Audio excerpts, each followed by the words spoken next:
নমস্কার বন্ধুরা, স্বাদে বানাতে সবাইকে স্বাগত। আজ উল্টোরথ উপলক্ষে আমি জগন্নাথদেরকে মালপোয়া ভোগ নিবেদন করবো ঠিক করেছি। তবে আমাদের দেশে আমরা মালপোয়া বলি, উড়িষ্যাতে কিন্তু বলে আমালু। এই আমালুই এখন আমি তৈরি করবো। তো যাই হোক, আমি ব্যাটারটা একটু আগেই করে রেখেছি, কারণ একটু রেস্টে রাখতে হয়। তো আমি এটার 3 বাটি ভর্তি করে ময়দা দিয়েছি, 1 বাটি সুজি, 1 বাটি ভর্তি করে চিনি, একটু নুন, একটু নারকেল গুঁড়ো, এলাচ গুঁড়ো, গোলমরিচ গুঁড়ো আর হচ্ছে মৌরি গুঁড়ো। আর আমি ব্যাটারটা তৈরি করেছি দুধ দিয়ে। তাহলে এবার আমি শুরু করে দিই মালপোয়া। আমি এর মধ্যে একটু ঘিও ঢালবো।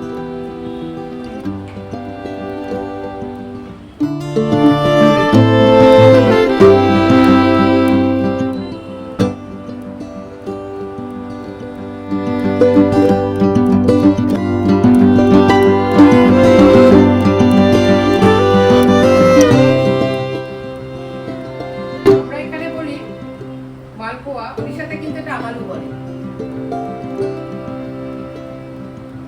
ভালো করে ভাজতে হবে,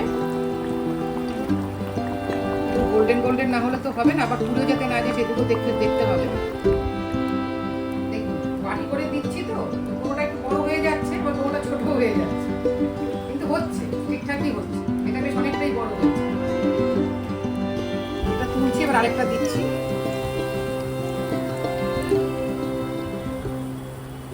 তেলটা একটু ঝরিয়ে নিই।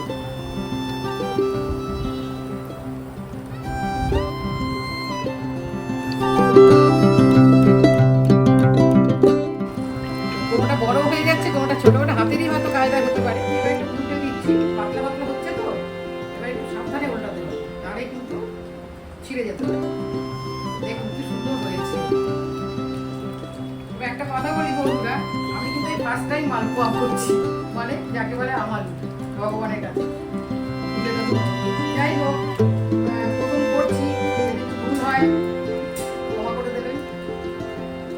আমি আগে কখনো করিনি।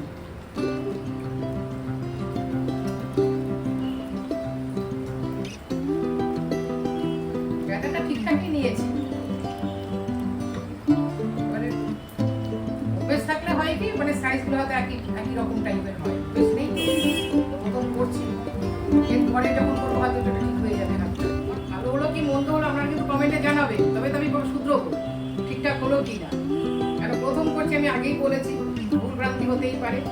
তো অবশ্যই কিন্তু জানাবেন কেমন হলো, মানে ঠিক মালপোয়া বানাতে পারছি তো। এটা আমি করছি খুব সাবধানে, এটা না চললে আমার মুশকিল আছে। আমার তো ভালোই লাগছে, এবার আপনাদের কাছে কিরকম হবে জানি না, আপনাদের কাছে কেমন লাগবে। মালপোয়া রেডি। আমি এবারে ওই গ্যাসে আমি একটুখানি চিনি শিরা করে দিচ্ছি।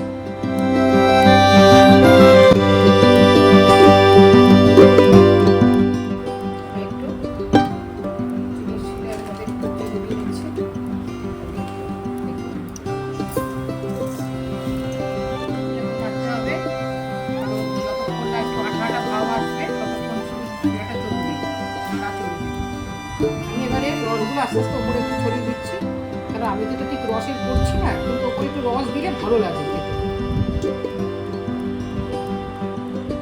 সব কিছুর মধ্যে একটু রস আমি ছড়িয়ে দিচ্ছি। এবারে আমি রস